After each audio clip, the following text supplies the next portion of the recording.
In our neck of the woods, sports is tradition. Sports is passion. Sports is family. Sports is fun. Welcome to our house. This is Southeast Sports Plus Live with Simone and Gerhard Mathangani. It is a Wednesday, October 8th, and college football coaches across the country are rejoicing after the NCAA finally makes a change that makes a lot of sense. The transfer portal window, windows now becomes one window, a 15-day period, and that will begin here in about 2 months, guys, as the NCAA sets the law and says, okay, we're only going to let student athletes, college football student athletes, leave in this span of time. And so this is breaking news that obviously just came out in the last 24 hours or so. Welcome, everybody. Simone, Eli. This is Southeast Sports Plus. Gerhard, Patrick, joining you this afternoon.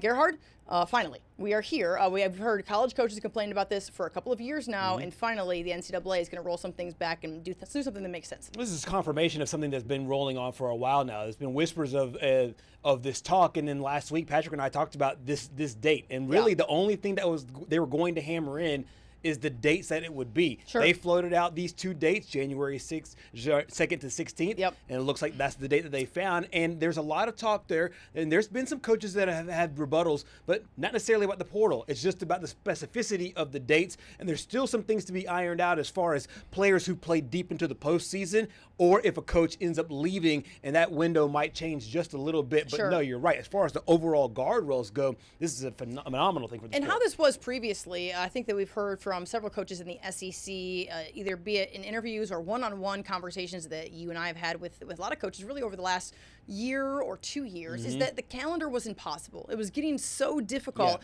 to manage the postseason. It was getting really, really challenging to manage if you're going to be in a bowl game, how you're going to deal with the outgoing guys. We saw it not only at the P4 level, but also at the G5 level. South Alabama, right here in our own backyard in Mobile, had guys who were there and practicing for spring ball and had a completely different roster kicking off the season in the fall. And coaches knew that going into it. They're like, hey, we are going to prepare for a bowl game with guys that we know that are not going to be on the roster. And or there'll be guys coming in the spring that aren't even here yet because we still have to manage our rosters. You're right, because that December period just became untenable for coaches altogether because you're worried about your signing class, your high school signing class.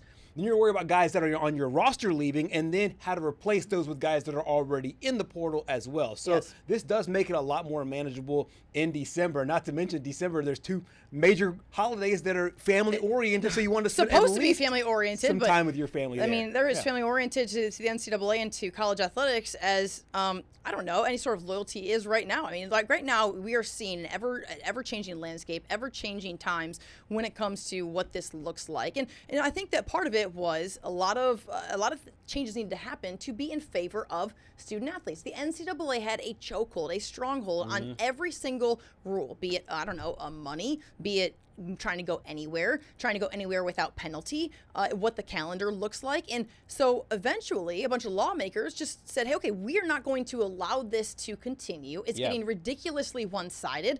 It was one-sided for a really long time. Then we go the other direction, and we've got to somehow meet in the middle a little bit. I feel like we finally are. Yeah, and I think this is that point where we are meeting in a little bit. And I've harped on the NCAA for a long time for its lack of leadership. And it's not necessarily because they weren't punishing people that were doing wrong. They were still doing that, but they would turn a blind eye to some things. They would punish other things, and it just felt so disjointed. And then it felt like the umbrella issues, the big picture issues, were not being addressed. Now the big picture issues are being addressed, and what I do like about it is we're not kicking the can down the road like, hey, January 2nd, 2027. That's why I just said starting immediately. I said to you guys a minute ago before we started the show, when does this actually begin? And you're like, oh, right away. I was pleasantly surprised by that. Similar to you, is because typically the NCAA will make a rule and like, okay, well, sometime by 2030, Right. We're going to go to 15 days, and we're going to quit doing this. But for 5 more years is what we're going to do, for reasons that nobody understands except for the folks there at the NCAA. Let's look at the details of this, Patrick. I know that you had this up as to what this is actually going to look like. So the portal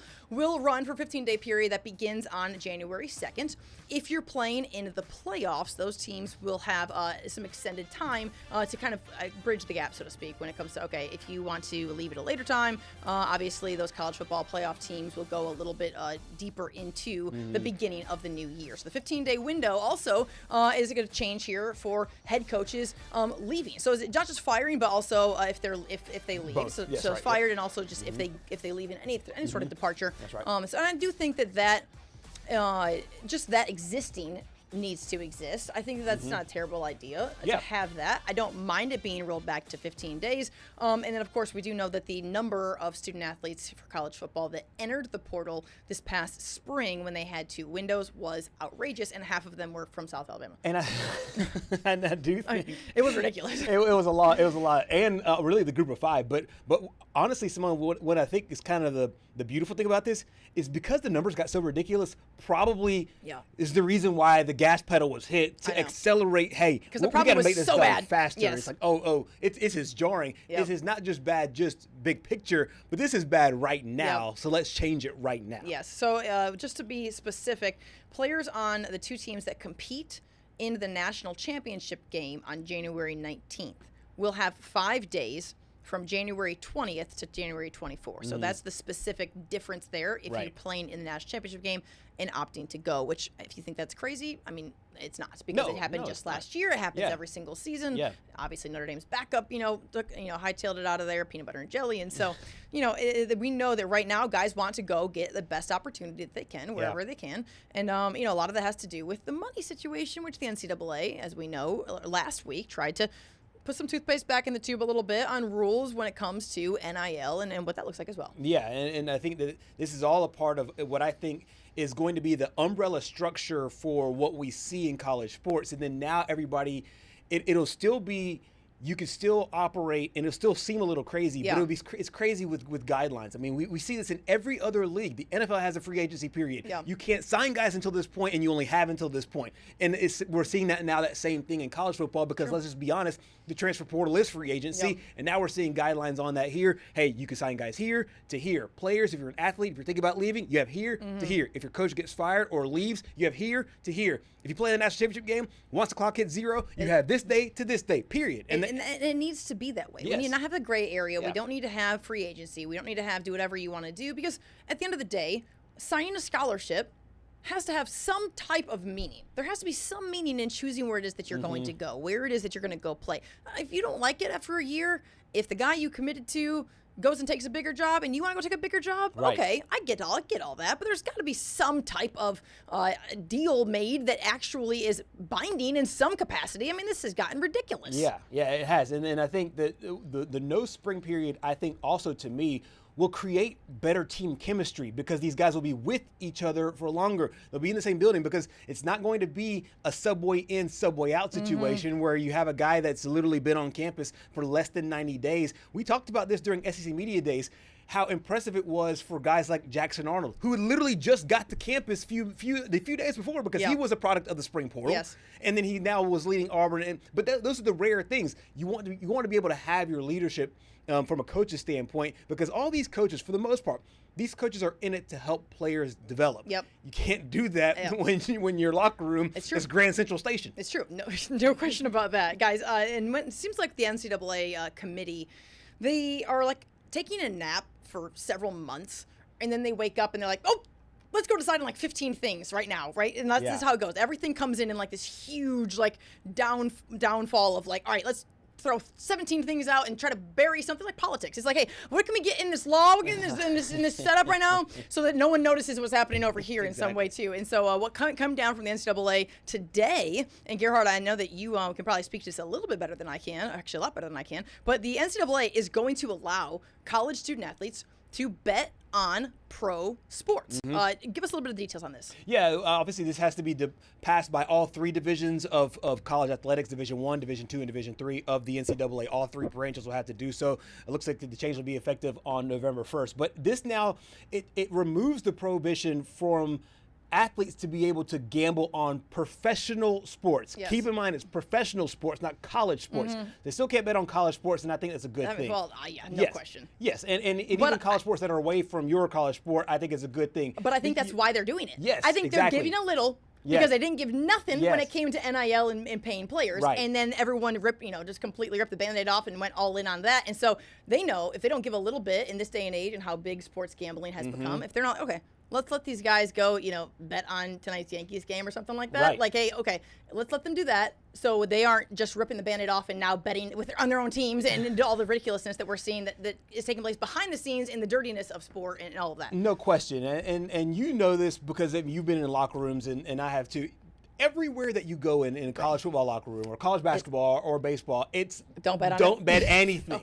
It's hammered into your head like the Ten Commandments. Do you think it's bad in the locker rooms when we played in the NCAA tournament twice at Bowling Green, and I swear to God, it was like, am I here in a lecture hall or am I here to play in the NCAA tournament? Because everywhere that I turned was another person. It would be like that disappointing athlete like this, or like with no actual like name on their jersey, like these fake printed uniforms. It's like, oh, Sally bet on her tennis team to lose, and now Sally lost her eligibility. Like literally, it was like, okay, Sally, can I go practice for Ohio State? Because we're going to play them in the second round if we can advance past Michigan State, which of course, we ended up losing. But dude, okay.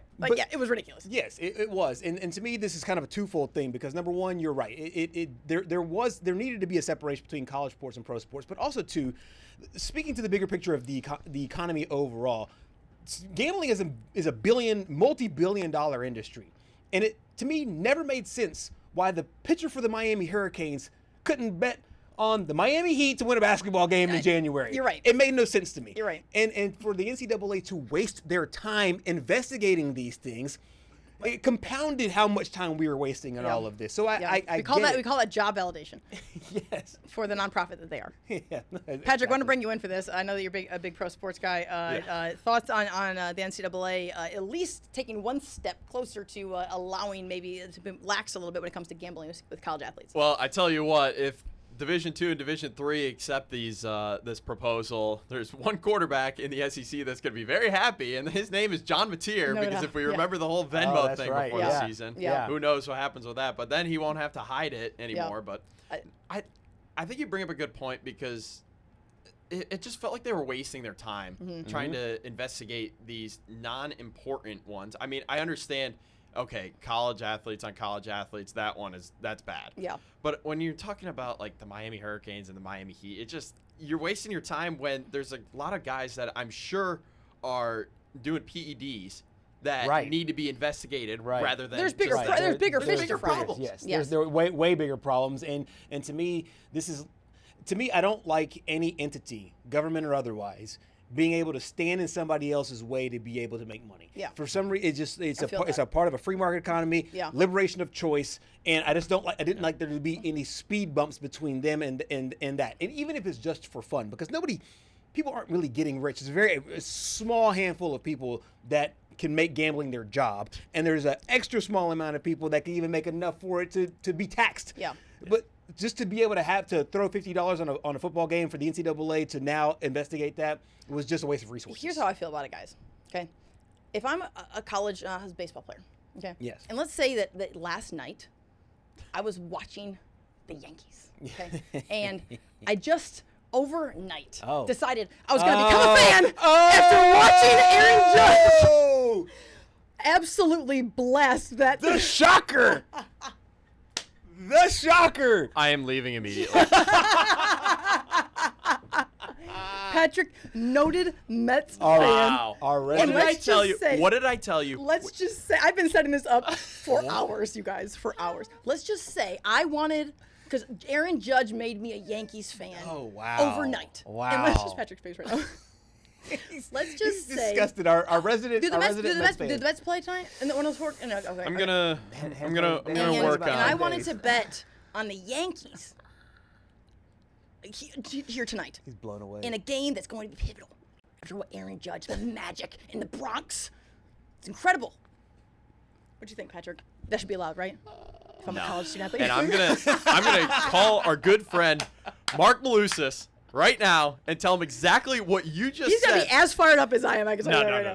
No. This is worse. This is the worst thing I've. Wow. I walked in with my Mets shirt, and then by 2 o'clock we switched to gear. In wrestling, this is what they call turning heel. You go from the good side, literally to the dark side. Or it's what we call in the sports world hopping on the bandwagon. You know what? And moments like what we saw last night can make an impact that quickly. Aaron Judge. There we go. Aaron Judge. There we go. Give her 5 minutes, and she's going to be walking around saying, 27 rings, 27 rings. This is our year. Love it. Love it. Listen, they ain't over till it's over. You said they're going to the bullpen tonight. They are going to the bullpen. It's a bullpen game here for the Blue Jays. That's what I'm saying, guys. So here's the deal. We're gonna unpack all of that in hour number 2 here on Southeast Sports Plus. So a Yankees fan. Wow. Bailing on this. I've only been waiting for that moment for at least 4 hours. So. Honestly, I'll pull the curtain. I knew about it. He did. And I knew Patrick's face would be pure disappointment. He had to go to the overhead shot. He had to go to the overhead. Garbage. That's what we call that in Queens, New York. Garbage. Love this. Guys, we're going to take a quick break here on Southeast Sports Plus. Plenty more to come. We will as we get back to college football in the SEC in 2.5 minutes. Stay with us.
Welcome back to Southeast Sports Plus. We are still getting over the shock of Simone Eli being a New York Yankees fan. Our next guest, first guest of the day, Pete Yannity from Spartanburg, South Carolina. You were kind of you were listening here in the background. You grew up in the New York area. You're not a New York fan though of either one of those teams. First of all, from a guy that's grown up in that area, what is this betrayal like from Simone, who walked in with a Mets jersey today, pulling out the Yankees hat after Aaron Judge's home run? You know, it's funny because unlike an Alabama-Auburn rivalry, which is about football, basketball, whatever, or in this state, South Carolina, Clemson, in the New York area, it's, you know, they've got two of everything in the pros. For one thing, up there, and Simone will back me up on this, at least when I was growing up, just a couple of years earlier than when Simone was growing up, it's basically college football is just kind of a rumor. It's like, oh, Notre Dame's playing, or oh, Penn State, they're not far away, Army, Rutgers, whatever. I went to Yale games, so that kind of, you know, makes me feel like I'm an upper crust kind of person. But it's like the pro teams, like there's no, like the Jets could care less if the Giants win or lose. Right. They just either hate their team or love their team, Yep. hate it more. And same thing. It's not like, oh, well, the Giants lost, but well, at least the Jets lost today. We feel better. There's literally, it's the most banal thing. I will say this, though, and I think Simone can back me up on this, too, is that the Yankee fan tends to align itself with the Giants fan. And, of course, the Mets and Jets tend to go together, even though the Jets haven't played on Long Island in 40 years. And I have many older sisters. And I come from a family of Pirates fans because of Western Pennsylvania ties. But one of my sisters over the years gravitated to becoming a Yankees and a Giants fan. And I can tell you that, let's see, how can I make this Southern and polite? Bless her she heart. can be annoying. She can be annoying every October and in some years, January, early February. You know, well, I get to hear that quite a bit. Listen, I did not think we were going to open the show by talking about last night's remarkable moment there by Aaron Judge and Major League Baseball, but I'm not mad about this. I absolutely love this. Pete, welcome into the show, man. It's great to catch up with you today. Obviously, a big opportunity on the horizon for this South Carolina Gamecock team. What is kind of the state of the state right now for the Gamecocks, where they're staying right now? I think their open day came at a good time, especially since they were able to get a win and stop the 2-game skid that happened with losses to Vandy at home, then at Missouri. And coming out of Missouri, they rushed for -9 yards in that loss. That's a game they led in the fourth quarter. So the whole theme going into the Kentucky game, the last time they played a couple of Saturdays ago, was to run, run, run. And Shane Beamer actually emphasized that with just a little bit of extra passion in his voice at his weekly news conference this week going into the LSU game. And they ran the ball on 14 out of 15 plays. I counted it up, though. It was interesting. Only about half of their series in the game began with a running play. So it's not like they were coming out of the gate each time they got the ball back and running it. And they only averaged 3.7 yards. They did rush for in the neighborhood of 150 to 200 yards in the game, but they did emphasize it more. And Rasul Faison scored a couple of touchdowns on TD runs, so they were in the red zone trying to pound it, and they also pounded another one as well, or at least Faison scored at least one of his on a run. But that's the big emphasis, is that they want to try to establish the run. It makes sense, and that makes you have to wonder if it's going to be Lenora Sellers tucking it and running it on a design play, or maybe makes you back off or load the box a little bit more, so therefore you can throw over top. So that's the big emphasis this week. And for the rest of the season, with this grinder of a schedule ahead, they're going to try to run the ball. And keep in mind, and one of the things that people forget about, when Steve Spurrier got it going in South Carolina, he had a really talented team. Yeah. One of his most talented players when healthy was Marcus Lattimore, and they gave it to him 40 times to beat Florida in the Swamp in a memorable win way back in 2010. But you have to also realize, if you're South Carolina, you've got some talented players. You maybe don't have the depth that other teams has. Steve Spurrier tried to run the clock. When they upset Alabama, the game was played in like 2 hours and 38 minutes in real time. And I think Shane Beamer, having worked on the Spurrier staff and learning a lot there, his philosophy is also that, let's try to keep that clock moving. Yeah. Let's not try to keep time on the clock for the other offenses. No question. I think this season has been so disjointed because of injury. Obviously, when Lenore Sellers goes down, they lose a couple of football games. Do they feel like now, after the bye week, there can be some consistency moving forward? I know injuries are something that can't necessarily prevent all in all, but do you feel like there's now some consistency, knowing that they can play well on special teams like they showed early, play well on defense like they showed last year and early this year, and on offense, as you just mentioned? I think with any consistency on offense, they usually maybe lose the game at Missouri, but really you look at it and, with any consistency on offense, they probably would have beaten Missouri. And the game at Vandy, I should say, that's the one that maybe they still would have lost. But it's just special teams wise, who wouldn't want their special teams with what they've got in Vakari Swain and what they've been able to do in the return game. And in terms of defense, 3 defensive scores, I mean, and forcing turnovers like they always do. It's just, if Sellers getting hurt, that completely changes the Vanderbilt game. And who knows? Vandy may still come in and win that because Vandy's really good. Sure. But you're leading the game. Sellers comes back to the Missouri game, and with any kind of run support, because he was slinging it around, he threw for 300 yards that night. You probably can go steal one on the road, and you're probably sitting at 4-1 instead of 3-2, and you feel totally different about everything. Yeah, South Carolina has the great advantage of having to play in Death Valley twice, typically. Of course, that game against Clemson is going to be at home this year, but there's the fake Death Valley at Clemson, and then there's the real Death Valley in Baton Rouge.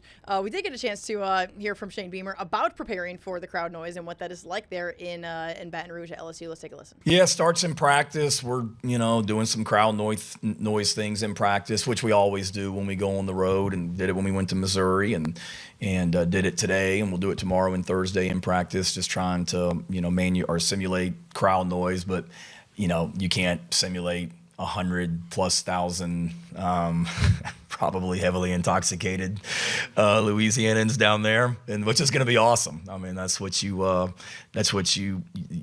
to coach in those environments. But I would say the same thing that Coach Kelly said about coming into Williams-Brice Stadium last year, which is a loud environment. Like, you can control the crowd with how you play, and that's what we need to focus on, is playing winning football offensively, defensively, and special teams, and being able to minimize the impact of that crowd. But, this isn't going into some 40,000 seat stadium. This is one of the great venues in all of college football. So we know it's going to be loud, and got to prepare that way during practice, and then play well on Saturday night. No lies told there. There's no doubt. 100,000 plus strong. They will be heavily intoxicated. That would be a normal Saturday, but it's certainly the Saturday coming off of a loss on the road at Ole Miss, when this team is trying to have national championship implications, wanting to be there in the final game of the year. And right now under Brian Kelly, this team has been really, really good. Of course, they've had some injuries to their quarterback in Nussmeier, and there's some question marks there. You got to imagine this is going to be a very, very well-prepared LSU team coming off of a loss plus a bye, Pete. Yeah, and I just think you've always got an advantage when you've got that bye week, and South Carolina will be coming off a bye as well, so something there. They've won in the other Death Valley, the one in Clemson, their past two trips there. They only have the last time they won down in Baton Rouge all the way back to 1994, and they won that game on a rainy Saturday night on a late game trick play in which they were trying a field goal, and the holder, flipped it back, and I don't know if it was the kicker who threw it, but eventually the holder, a guy named Blake Williamson, caught it for a touchdown on that play and won. But, going on the road hasn't really been an issue for this team. I wouldn't be concerned about that. I'd be concerned about Harold Perkins, being faster than anyone you can get to the edge for LSU's defense. And I'd be concerned about the fact that LSU can come right at you and attack you. I think Nussmeier is one of the top three quarterbacks in the country out of the box. And statistically, there have been, he's hampered with injury, but I think he's really good. But I think that their whole deal is they can kind of control a game, and South Carolina's defense, which has been opportunistic, one thing you can do is pound it on them. Vanderbilt showed that. So that's why I think this is a tough matchup. Do you think that this could be a springboard? They're able to get away in Death Valley to the other hard games that are on the schedule, because it is a gauntlet moving forward. Yeah, it really is, and you see that it's nothing but ranked teams. And then after another open date, they've got another ranked team, Texas A&M, and that's another road game. So not only are they playing this gauntlet of 5 straight ranked teams, each of them in the the top 15 or so, but they also have to play 3 or 5 of them away from home. And Oklahoma could have John Mateer back by the time that they come to Columbia in a couple of Saturdays, and Alabama looks like they've gotten it figured out. So it's not like the two teams coming in or you'd feel good about, although South Carolina did beat Oklahoma last year out in Norman. I don't think in this league, though, you look at wins being springboards, because, Auburn could beat Georgia down on the Plains this week. Man, but again, lots of people keep saying that, Pete. They've struggled against some ranked teams, and then they could turn around the next week. I mean, it's just that tough of a league. So whereas like in an ACC, a Clemson beating a North Carolina and then going and playing a Boston College, okay, those can be 2 wins that gain you momentum for play what looks like an improving SMU team. If what you're trying to say is that the SEC is elite and the ACC is not, listen, look no further than the 2 people sit down on this show, except for the guy that's over there behind the scenes.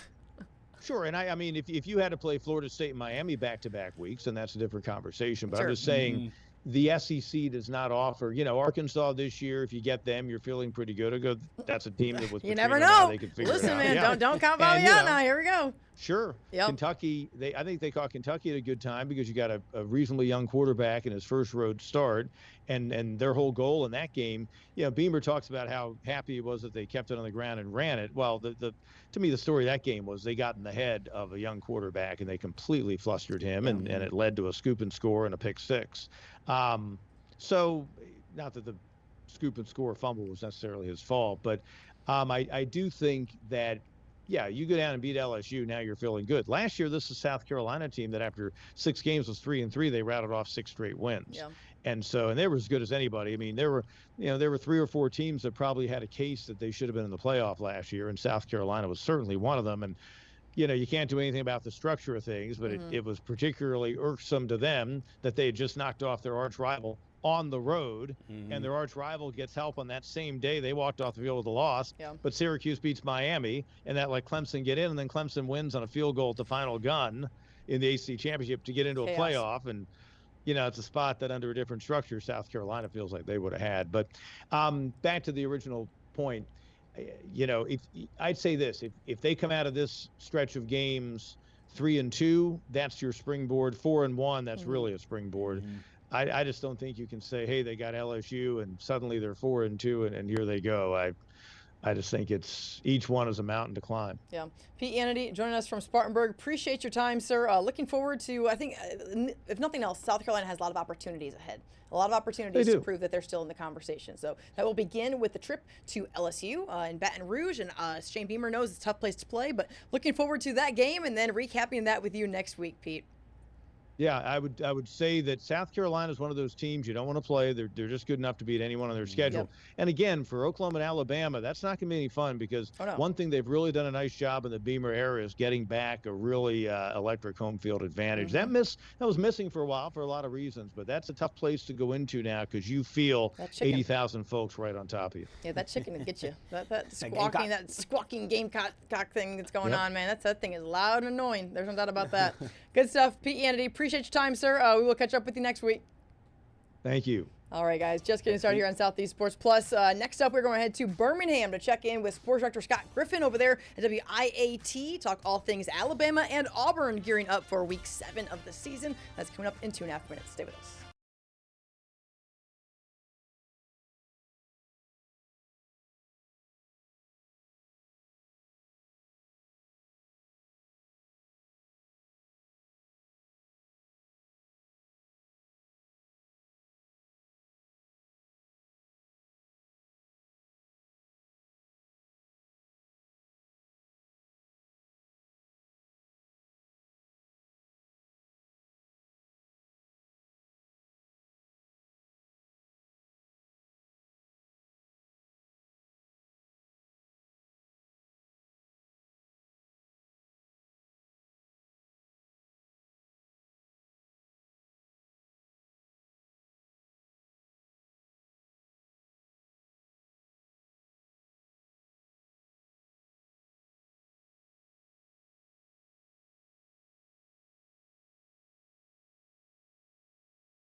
Welcome back into Southeast Sports Plus. Simone, Patrick, Gerhard joining you as we continue on preparing for Week 7 of the college football season. Several teams on the bye last week, now jumping back into play.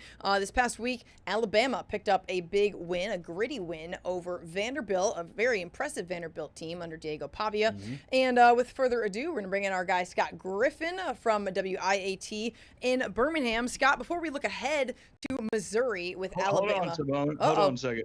Pete just texted me and said you look like a slob, Griff, because I had a coat and tie on, and you've got a golf shirt on. You know what? Listen, can I take that seriously, or what Pete doesn't know is that we are very laid back on this show, and if I could be in something athletic right now, I would be in a heartbeat. So that and Patrick has a golf shirt on. Shorts on right now. We just I got the golf shirt. It's okay.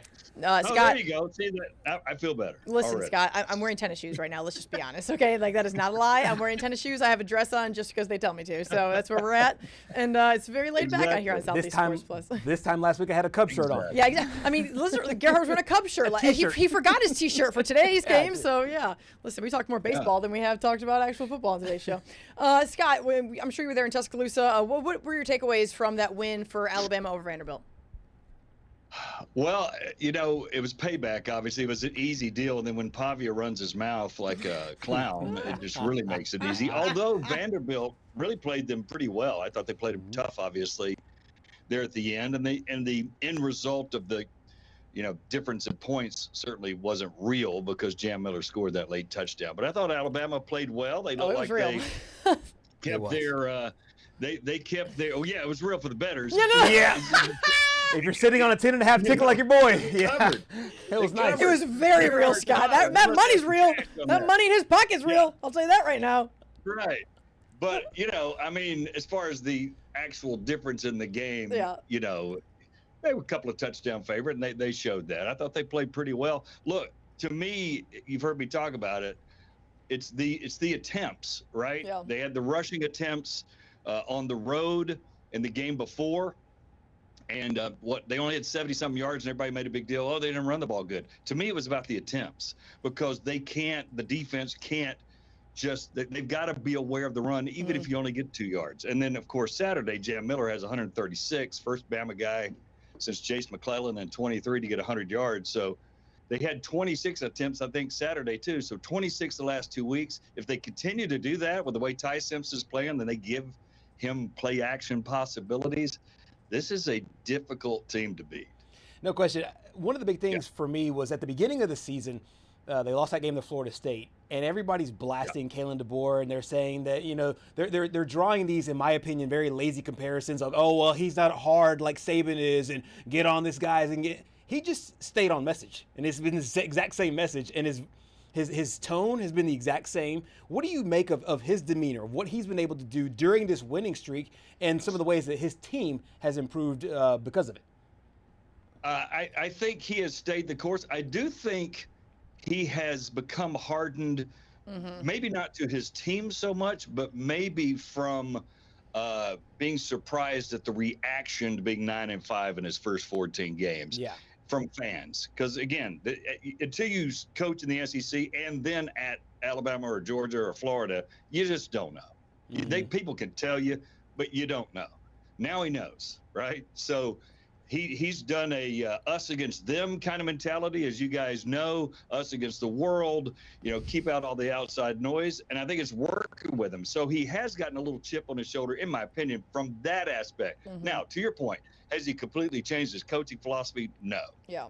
He's still going about it the same way. But I think it's been a welcome change for them. And, it's working so far, right? Sometimes it takes some time, Scott, for people. Yeah, sometimes it takes some time for people who aren't from here to realize that bless your heart doesn't actually mean bless your heart. Yeah. So you have to develop that thick skin pretty quickly, especially when it comes to the fan base, things like that. Let's take a look at these stats here from Ty Simpson, because this is a guy who is now in Heisman consideration. And I think that after the Florida State game, the massive overreaction that we saw there, now he's sitting here. He's been really, really good in moments, great decision making. He had that one interception, maybe getting a little too aggressive there in the red in Tuscaloosa this past weekend. But overall, those are pretty impressive numbers. Look at 11 passing touchdowns, 1,200 yards. I mean, he kind of cemented himself, at least in my mind, he cemented himself in I'm not going to say greatness, that's strong. He cemented himself as he is a very, very good quarterback in that win against Georgia. And when you go on the road and you win in Athens, that was such a difficult, hostile environment to play in. I felt good about Alabama against Vanderbilt simply because this guy looked like he was coming into his own. Now a year 3 guy, first-year starter, it just seemed as though he was getting more and more comfortable, and then he's really, really leading this team in a way where he has confidence too. Oh, there's no doubt. I mean, the numbers when you showed them just then, the one that stands out to me is he has 27 incompletions. That's it. Yeah, that's 27 incompletions. So yeah, he's killing on touchdown interception ratio +10, yardage. But the guy is so accurate with the football, making all the right decisions. Why would he not be a Heisman candidate? I mean, name me a quarterback playing better than that cat? I agree. You know? I can't. Because somebody said if his last name was Manning, he is the by far and away favorite to be the Heisman winner. If his last name, but he has kind of popped up on the scene in this. Okay, he's been there in Tuscaloosa and just hiding in the depth chart for the quarterback situation. As we know, as we gear up for this Missouri game, this is not the Missouri of past. This is not a Missouri team that it's like, okay, this is a glorified bye week, so to speak, on your SEC schedule. Nobody knows that more than Kalen DeBoer. We'd have a chance to hear from him on what the rest of this kind of slate looks like. Let's take a listen before we dissect Mizzou. Yeah, I think there's always been times where you look at a month and you're like, back in whatever month in the spring, the schedule comes out and you're like, okay, that's going to be a grind. But you don't even look at it that way. You look at one game and you focus on that one game, and that's what we did against Georgia, and that's what we did against Vanderbilt, and now that's what we got to do against Missouri. You focus on only that game, and when you do it, all of a sudden you find yourself going through the month and you're like, okay, like we've gotten better, and okay, we got the win, and again, just focusing on the process, focusing on what it has to look like as we refine everything we're doing. Just competing at the highest level. When you just focus on those things that you can control, the schedule, you work through it one by one, and you end up usually, if you got the talent and you got the people and you catch a break here and there, you end up on the right side of it. So he's talking about a one game at a time mentality. The next game is Missouri, and if I'm pointing out the pimple on Miss America or picking the lint off the Versace suit, it's Bama's run defense has not been great. And the running back coming into this game, in my opinion, the best running back in this football game was Ahmad Hardy from Missouri. How do you expect Bama's defense to really respond to this great ground attack for the Tigers? I would think they'll put 7 or 8 in the box and have Hubbard a little bit closer to the line. He's kind of like a linebacker anyway, right? Yeah. So bring him a little closer, maybe play some 3 deep, show 3 deep, draw back in 4. They'll try to disguise some things. Who knows? If they're successful early, Missouri, they might put 5 linemen up there, put a couple of hybrids standing on the end. I'm not worried about that as much because that guy right there is playing so good. If Missouri scores a few points, I don't think they can outscore Alabama. And look, everybody's nervous about this game. I don't get it. Scott, I really don't get it. Have you seen who Missouri's played? Here's their game so far. Eli Drinkwitz does not appreciate this. UMass, you ready? Yeah. UMass, yeah. South Carolina, who's not ranked anymore, Louisiana, Kansas, Central Arkansas. Well, who have they played that's even of Wisconsin's caliber? Nobody. So everybody's, they're going on the road against Missouri. I think Alabama's clocking this team. I know the line's, 3 or whatever it is. I think Alabama's clocking this team by 2 touchdowns. Yeah, okay. Well, I think let me point to the fear what I think it is. Let me use a stronger word, Gerhard. Yeah. They're skull dragging this team. I love skull. So I think the fear comes from one place, and I agree with you. The line really doesn't make sense.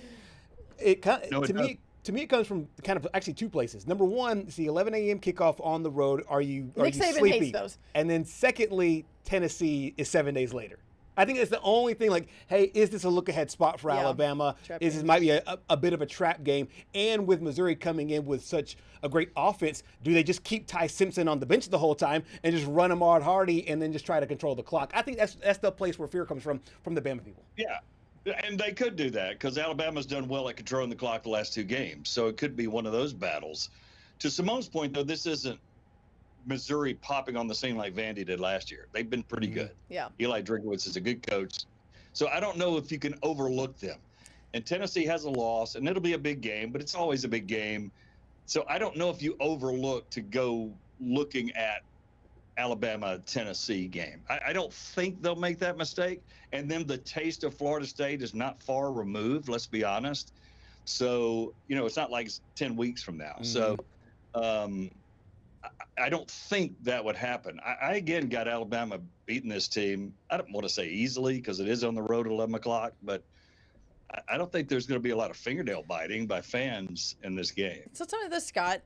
We didn't get a chance to talk to you ahead of Vanderbilt. Did you view Vanderbilt as a bigger threat just because Diego Pavia runs his mouth? Because here's the deal.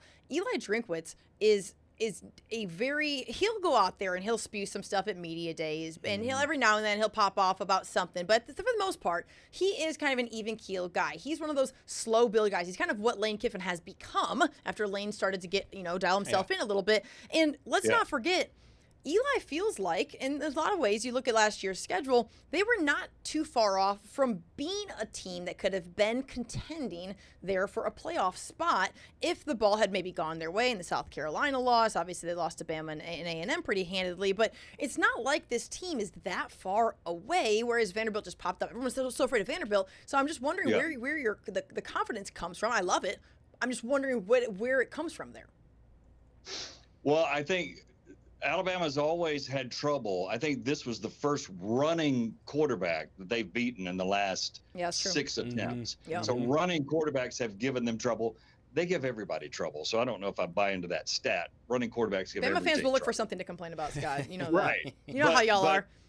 Yeah, exactly. But Missouri's probably a better overall team, to your point. I get that. And to Gerhard's point, they've got a good running back, and they can run block very well. But I just think, you take away the run, you focus on it, you make them pass. Yeah. I don't know. I kind of trust Alabama's secondary. I don't know. But the biggest factor, if you're asking me what my biggest factor is, it's the fact that he played nobody. Yeah, I don't know how good they are. You are not wrong about that. But who wouldn't be undefeated against that if you're decent? I mean, they had a tough game to get them ready for Alabama. Have they played anybody close to Alabama? No. No question about that, Scott. Meanwhile, on the other side of the state, Auburn gearing up for the Deep South's oldest rivalry after a bye week. There have been moments where we early on where we thought Auburn might be something special, and there have been a lot of more moments after that where we thought, okay, this is probably not going to turn in the right direction. We're going to take a really quick break, bring it back, Scott, to hate on the Tigers a little bit when we come back. So stay with us. We'll be right back.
back here on Southeast Sports Plus, picking things back up with Scott Griffin, sports director there in Birmingham, WIAT, Simone, Gerhard, Patrick.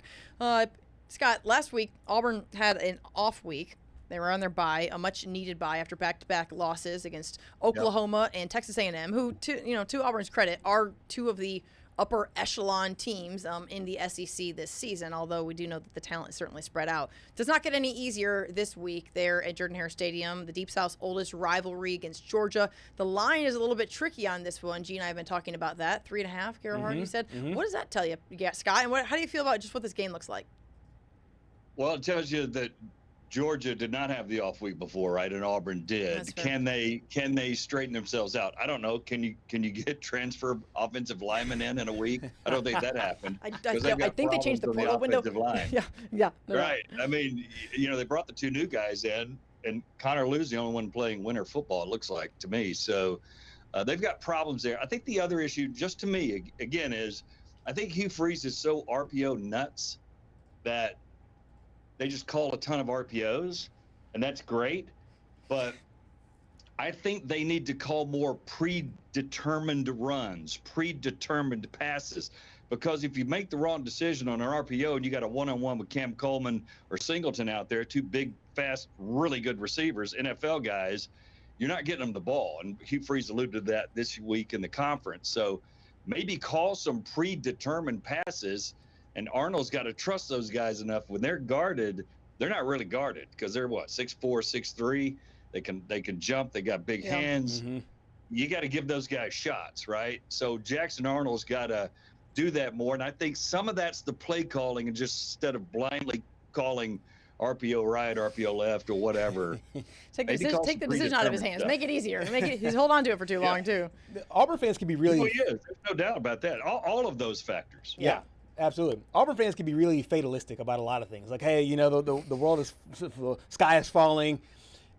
They're 0-2 right now, and they got Georgia coming up this week after the bye. If they lose here, they're obviously 0-3 and definitely not a part of the upper crust of the SEC. Do you see this as being any kind of real trouble for Hugh Freeze? And I know, like I said, Auburn fans can be fatalistic, so gauge Gerhard's going. I tried to tee up with, hey, what do you think about this game? And he's going, hey, is Hugh getting fired? So what do you think? Gauge the audience. He already knows the answer, just like you know the answer. They could be 0 for the SEC and beat Alabama, and he'll get. Honestly, no. There's a lot to that. It's sad though. That's kind of sad, right? I mean, it bought Gus a year every other year for 8 years, 10 years. Yeah. But yes, I mean, they'll be sniping. They've got to win one of these games, and they were very close the last 2 weeks, but they did not win them. So something's got to change on that. Defense is playing great, but they've got to win one of these close games or two.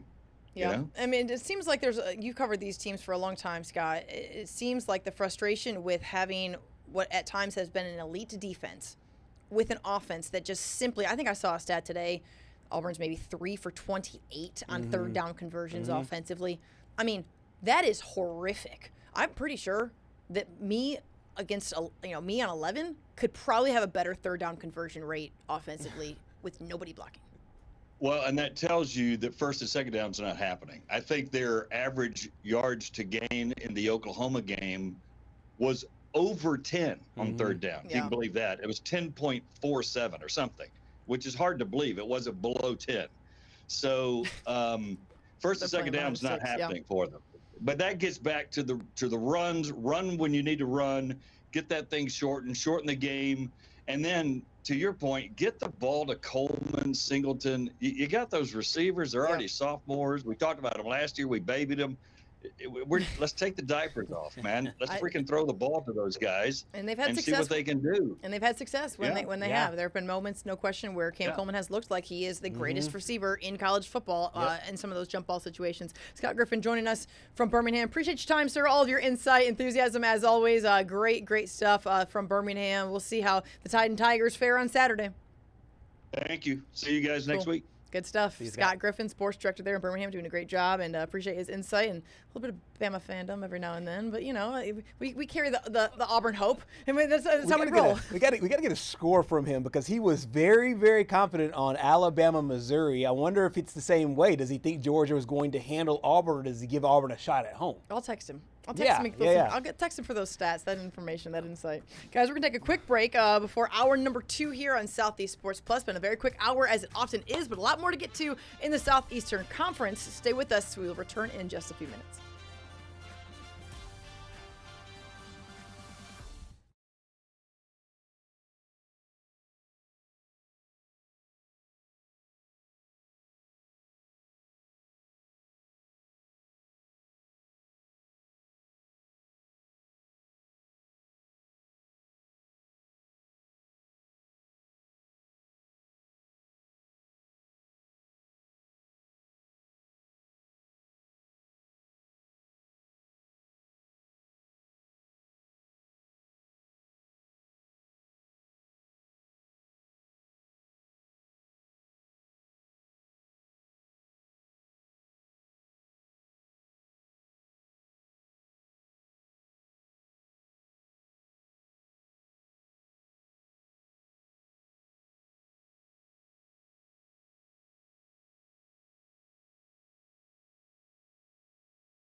Outbound transmission? Affirmative. Crew ready? Check. Signal lock? Check. Downstream stations online? Linked and locked. Let's light this candle. Flame on. In 3, 2, roll show open. In our neck of the woods, sports is tradition. Sports is passion. Sports is family. Sports is fun. Welcome to our house. This is Southeast Sports Plus Live with Simone and Gerhard Mathangani. Welcome back to Southeast Sports Plus. We are in our second hour. We've talked a lot of college football. However, college basketball is just around the corner. A lot of teams are right now in a few weeks into practice. Lots of these teams look very different. And of course, just last year, double-digit teams, 14 teams made it into the NCAA tournament. Lots of teams cut down nets in their regional, being able to make it to the Final Four. That includes the Auburn Tigers, and the Florida Gators ended up winning the entire thing. But there will be some shakeup in and around the SEC. Welcome back here to Southeast Sports Plus. Patrick, I think this is going to be a really interesting season in this conference for a lot of different reasons because, number one, all the success from a year ago. But then, two, the storylines as it relates to the head coaches as well, because obviously Bruce Pearl announcing that he is retiring, a new coach at Texas, which has been a powerhouse program, new coaches at a lot of different schools, and then second-year guys. Let's run it back with a guy like Mark Pope at Kentucky. Let's run it back with a guy like John Calipari there at Arkansas. I think this is about to be a really fun year of hoops in this conference. He still looks so weird in the red. Like, I picture Calipari, him, I know. It just looks wrong. He does. It looks so wrong. I just think of, John Calipari, Kentucky.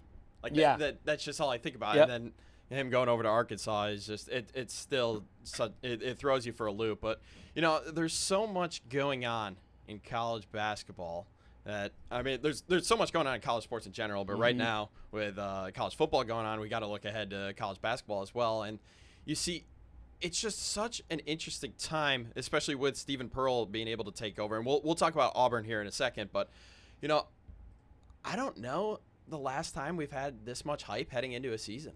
Like, I genuinely don't know. I don't either. And I think a lot of that is due to the success from a year ago when you do have 14 teams. And it's not like, sorry to the Big Ten, it's not like the Big Ten because every year the Big Ten will get 10 teams in and you look around at the Sweet 16 and it's like, well, there's only one team left. It's just Tom Izzo and Michigan State. That's the only team we have left out of the Big Ten. It seems like it was like every single year. We gotta break some money for this. But the SEC delivered last year. He's so right. You had a front row seat to this. You saw them in Atlanta. You saw them. All of my youthhood was picking the Spartans to go to the Final Four. That's the first. Yes. That's the part I wanted to address first. Yes. Literally, it was like anybody else. Illinois had like a moment. Yeah. Every now and then, Illinois had a moment. Michigan had like a second and a half. Yeah. But Michigan State always, it was like Izzo in the Final Four. Lock. Yes. The SEC, for a while there, was not really part of the conversation. And now it seems like the SEC has arrived. We were at the Final Four. I mean, Patrick was at the Final Four, too. And we're sitting there saying, okay, well, the SEC has, 50% chance to go home with the national championship? Yep. And, I mean, they did. Yeah, and the number one overall seed 2 years ago, Alabama. The number one overall seed last year, the Auburn Tigers. Yeah. The champion is the Florida Gators. It just shows you the strength of the conference and the strength of the league overall. Well, and I think that Patrick said a minute ago, there's a lot of hype going into this season. I think that we're going to just see that in college sports across the board. Obviously, basketball, football, your main two. But when you would just look at what it is when the transfer portal is doing, and I'm group of 5 teams and group of 5 programs would be the first to complain about this situation, but the transfer portal is creating a ton of parity. What it's doing for those, middle-level, mid-major programs is it's robbing all of their talent to go boost them up to Power 4, and then, coaches can get a little lazy in recruiting because they can just sit there and say, hey, okay, we're going to offer such and such X amount of dollars, and we're going to get him, from Bowling Green or something. Yeah, and I think a lot of people who looked at that Florida Gators roster last year, literally the year before, Belmont's thinking, well, you can thank us for your point guard. And I think it was like you can thank Iona. Iona was another one. Walter Clayton. Yeah. So didn't Iona have a moment for a minute there? Because of who was that? What was that dude's name? The guy that ended up transferring, right? What's his name? No, Rick Pitino. He used to coach. We're talking about a coach. I think we're a player. No, yeah. Yeah, but I thought Iona was actually worth. I mean, was he the only reason why they were decent? Okay. Yeah, well, You got him there. Well, that was before it was legal. So, anyways, guys, listen, you guys kicked this hour off, so keep it rolling. What we got? Yeah, so one of the big things that you mentioned here was the fact that more than 200, I think this is a byproduct of the fact that the SEC was so strong, more than 200 men's basketball games will be aired on all the different networks. And that goes money. 100%. ESPN, ESPN2, SEC Network, ESPNU, News, and the new ESPN app. So if you are a college basketball fan, you will not have to look very far to find where your college basketball teams will be playing. How many was it last year? Out of curiosity, I mean, was it? Did you see any stats on that? I wouldn't be a bit surprised if was it much less. I wouldn't be. I don't have those numbers in front of me right now, but I wouldn't be a bit surprised if the ACC had the 200 number and it wasn't the SEC that had that number. It just means more. Yeah, I mean, it means a heck of a lot more when you got more money. A ton more. A lot more. A lot more natties. And on that. Mm-hmm. And I think a lot of it is based on the fact that the SEC is really, and Greg Sankey mentioned this at the SEC football conference, how all these programs in the SEC, they're investing in their coaching, investing in good coaches, and they're giving money to good coaches. Now, some come with controversy, just like the national champion coach. Some come with different backstories. Me doing the mental math just now, what it was that you were talking about, I'm like, listen, man. Hey, man. You're not wrong. You're not wrong. There was calling spades. This time, literally, it was almost this time last year, right before this season. He was just driving around campus. It was this time the season kicked off. We were talking about Todd Golden. We're like, side-eyeing Todd Golden. Like, what in the world is he? I was waiting for the shoe to drop. Yeah. I was waiting for the shoe to drop. That he was not going to keep his job. And he was done. Yeah. Everything was coming out, and they stood on business with that, man. Yep. And the SEC, like their games tip off. November 3rd is when most teams tip off, but the SEC schedule will tip off on January 3rd. Yeah. I believe Bama at Kentucky. That's going to be an insane environment. Yeah. Auburn, I think, is at Georgia that day as well. What's so funny is the shift. I've covered, and you've covered the SEC for combined like 1,000 years at this point, and it's one of those things where, for a while, I'm not gonna say we didn't care about college basketball. But it was like one of those bridge the gaps between, all right, like football, and then we had, good baseball, and every now and then an SEC team. Obviously, Kentucky was, that was just like Kentucky was like not even in the Kentucky SEC and in Tennessee. basketball. It was like Kentucky was like its own entity of basketball for a while there with Coach Cal. So it wasn't even like we didn't really cover them. Down here, it definitely didn't mean anything for Bama and Auburn for a while. However, now, we started to shift gears where the football season would run its course, and then it's like, okay, SEC plays here, let's go now shift to basketball. Well, now that these teams are ranked in the top 10 in the country, guys, like we're starting to care, or the shift of when we care about basketball is starting to happen during football season. A lot earlier, and I'm just telling you, from the coverage standpoint in my brain of how it is we've always operated, which is in like big slices of football season is king, and there's nothing else to discuss, those days are starting to shift a little bit. We would always make fun of the fact that it felt like everybody else in SEC football, they had a chance to play till January. Kentucky always knew we're going to stop caring by Thanksgiving about football because it's time for Midnight Madness and Big Blue Nation. Kentucky never started caring about football. Kentucky and Tennessee, that was it. Kentucky and Tennessee. There was no start. Exactly. When football started, they're like, "Hey, basketball's coming. Yes. Basketball's coming, guys. Like we don't have to worry about this for too long. Just get they're riding the roller coaster. Yes. Oh, here we go. The season's about to start. Yep. And then week one, you get blown out by 50. Yep. Well, at least there's basketball. Exactly. That's the question. And I felt like this is the way the football calendar ran to most sports fans around the SEC was you play football all the way to possibly January, late December, early January, bowl game, national championship. Then you're all excited for the last 3 weeks of January and the first week of February because of college football recruiting, and then a national signing day that first Wednesday in February. Then once the Super Bowl finished and football was completely done, then it was right around time for conference. Yes, the conference tournaments have started, and then now next thing you know, you're filling out your brackets, and people are talking about honestly, the point guard. There was a time, guys, where we weren't even really going up to Nashville to cover the SEC basketball tournament from a local standpoint of. Alabama and Auburn, which is, of course, in our backwoods. Right. Like that, we just weren't going up there because it was like, oh, they're a one and done. Right. Well, they're going to. And then that 2019 Auburn season happened, and they go to the Final Four. Alabama says we've got to, the Joneses can't have a better yard. We've got to figure some things out. Nate Oates comes in, he gets a little crazy, and now they're in the Final Four. And so, there was definitely a turning of the tide, literally and figuratively. When it came to college basketball. And what I really like, and you mentioned Nate Oates and Bruce Pearl, and I think they did it to a certain degree. And I also think that Rick Barnes, when he was at Tennessee, he did this with Tennessee. They still know football's king. They still understand that what drives the excitement for the fan base, and they can pick off that excitement for the fan base, but it starts with football. Yeah. And Bruce Pearl knew that. Well, he was naked at games. He was naked at games. He was naked at games. and Look no further than him being naked at games. Yes, and every press conference that Nate Oates could, he was dropping Nick Sabanisms all the time. So he would understand, hey, look, if we are trying to get the same people this excited about an interception in November against the Auburn Tigers, to be excited about a 3-point basket made against the Auburn Tigers in January and February, we're going to have to use this football energy to carry it forward. So I do really like where football and basketball are in the SEC because they're both powers right now, legitimate powers, and not just the upper crust, but also too. They're marrying off one another, understanding, which one is the cash cow, figuratively and literally. Talking about those two fan bases only, okay? Let's use a sample size of 100 fans.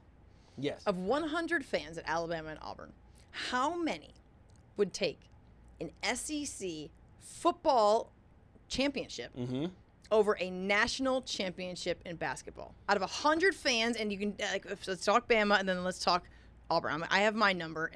How many fans would rather see their football program win an SEC title, not win a national, win an SEC title, right, over the basketball program winning a national title? That changes the math a little bit because if you're winning it, I think now the conference titles in the BCS era, I would say closer to 80%. Now that conference titles feel a little watered down. 80% was my number. Yeah. If you win the SEC, you're in the playoffs right now. Yeah, you're in that's a big deal. Correct. Yes, you're in the playoffs, but I feel like conference championships will be watered down a little bit more every year because if the tournament does expand, playoff does expand, let's call it 14 teams, 16 teams, it just feels like... Well, those games are probably going to go away.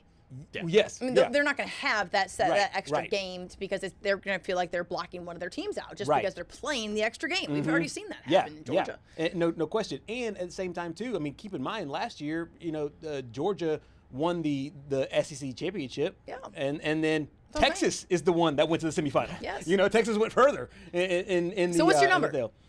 I would say I would keep it at probably 65%. Really? That low? Yeah. Yeah, I'm probably closer to 75%. I think 75% of fans.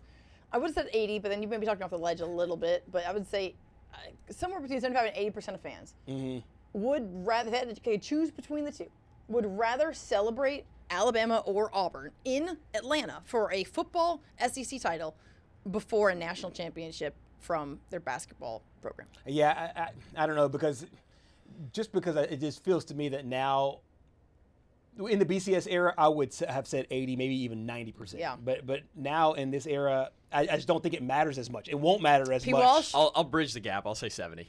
This guy. Now, gotta be the middleman. Now, had you said national championship, he's like the child of this group, where can I make mom and dad happy? How can I just make sure that I'm not siding with one or the other? Now, had you said national championship, it had a beautiful answer to that. If one of the 100 are women and they're pregnant, it'd be 101 out of 100. The 100 that are on planet Earth and the one that's yet to be born. They would all want it. No question. They would go with football national championship, and it would be. I just want to squeeze it. That was an amazing stat. I didn't even pose the question because I already knew that answer. Plus the one unborn child, and I'm telling you, that is strong and it's accurate. Yeah. And it's not even. And if any one of them, including the unborn child, would try to say basketball, they're lying. Period. Unless you are married to Nate Oates or married to Bruce Pearl. Yeah. Then you're the only outlier. And even then, it might be a top. Even Bruce Pearl, and Nate Oates maybe would want that. Would want to see a football because that's going to bring in more money to the university.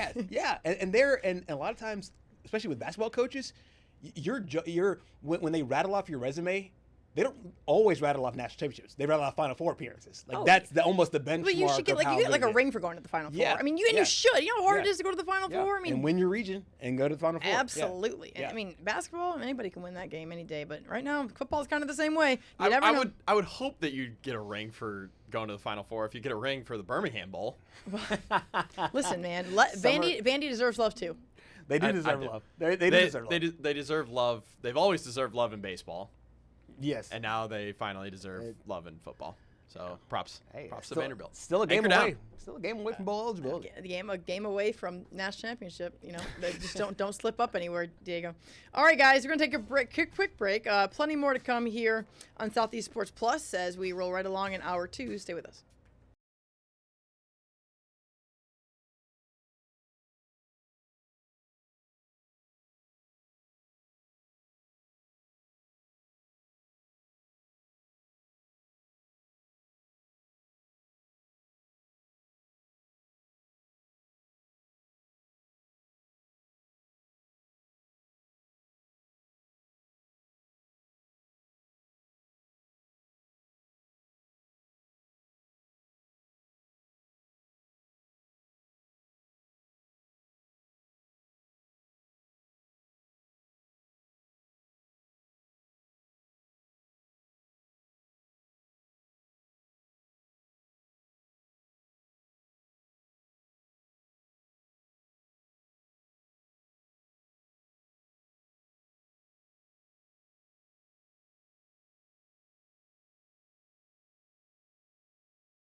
Welcome back, Southeast Sports Plus. Rolling right along, hour number 2 here as we are discussing week 7 of the college football season. And there is quite some interesting storylines happening there in Fayetteville with the Arkansas program. Of course, Sam Pittman let go following the loss to Notre Dame, and they're turning to a new but familiar familiar face in our guy Bobby, who is taking over there the Hogs program. Let's bring in our guy, Trey Dare, to discuss a little bit of this. Trey, what has it been like there in Fayetteville with this old but new face taking over the Arkansas program?